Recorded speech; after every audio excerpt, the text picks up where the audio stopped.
එන්නකො අද කතා කරමු ස්ට්‍රේට්නර් එකක්, රීබෝන්ඩින් එකක්, රිලැක්සින් එකක් කියන්නේ මොකක්ද? මේකෙන් අපේ කොණ්ඩෙට වෙන්නේ මොන වගේ දෙයක්ද කියන දේ ගැන දැනගන්න ආස කෙනෙක් ඉන්නවා නම් මේ වීඩියෝ එක අවසාන වෙනකම් බලන්න.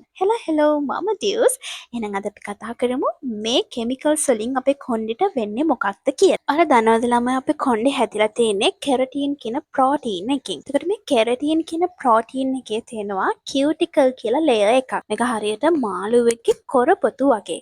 ඉතින් හරිම ශක්තිමත් ලේයර් එකක් තමයි මේ කියුටිකල් ලේයර් එක කියන්නේ. අපි මේ hair straightener එකකින් කරන්නේ මේ chemicals වලින් මේ කියුටිකල් ලේයර් එක ඕපන් කරනවා. පස්සේ ඒක ඇතුළට straightener chemicals යවනවා. ඊට පස්සේ මේ කෙස් ගහේ තියෙන bonds ඔක්කොම කඩලා මේ bonds අපිට ඕනි විදිහට අපි හදා ගන්නවා. ඒ කියන්නේ ඔයාට තියෙන රැලි සහිත හිස කෙස් නම් අපි ඒක ඍජු බවට පත් කරනවා. හරියට මෙන්න මේ වගේ. ඊට පස්සේ neutralizer එක අපි පාවිච්චි කරලා අර ඕපන් කරපු කියුටිකල් ලේයර් එක ආයමත් ක්ලෝස් කරලා දානවා. මොකද හේතුව අනිවාර්යයෙන්ම කියුටිකල් ලේයර් එක ක්ලෝස් කරන්න ඕනි bonds ටික ආයමත් හැදෙන්න. ඔයාලා ස්ට්‍රේට්නර්, රීබෝන්ඩින්, රිලැක්ස් වගේ දේවල් කරාට පස්සේ ඔයාගේ hair dresser අනිවාර්යෙන් ඔයාට කියනවා මෙන්න මේ ටික. ඔයාගේ hair එක දවස් 3ක් යනකම් wash කරන්න එපා, hair clip කරන්න එපා. ඒ වගේම මුහුදු වතුර, pool එකේ තියෙන වතුර වලින් නාන්න එපා. ඒ වගේම තමයි ඔයාගේ කොණ්ඩේ හැමතිස්සෙම කන පිටිපස්සට දාන්න එපා, ඔයිල් කරන්න එපා.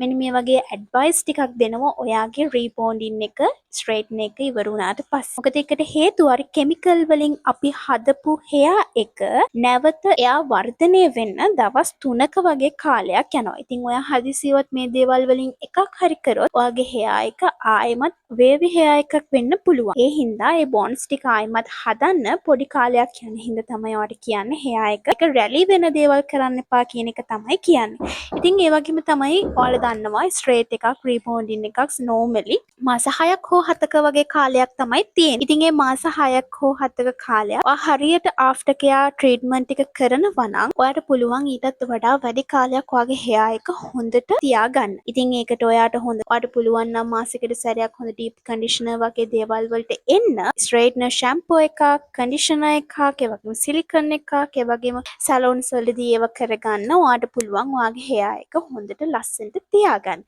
ඉතින් මෙන්න මේක තමයි ගොඩක් වෙලාවට straightener, rebonding කරාම අපේ hair එකට වෙන්නේ. ඉතින් මේ වගේ තව beauty tips දැනගන්න අනිවාර්යෙන්ම මාව follow කරලා තියාගන්න. මයි ටියුස්.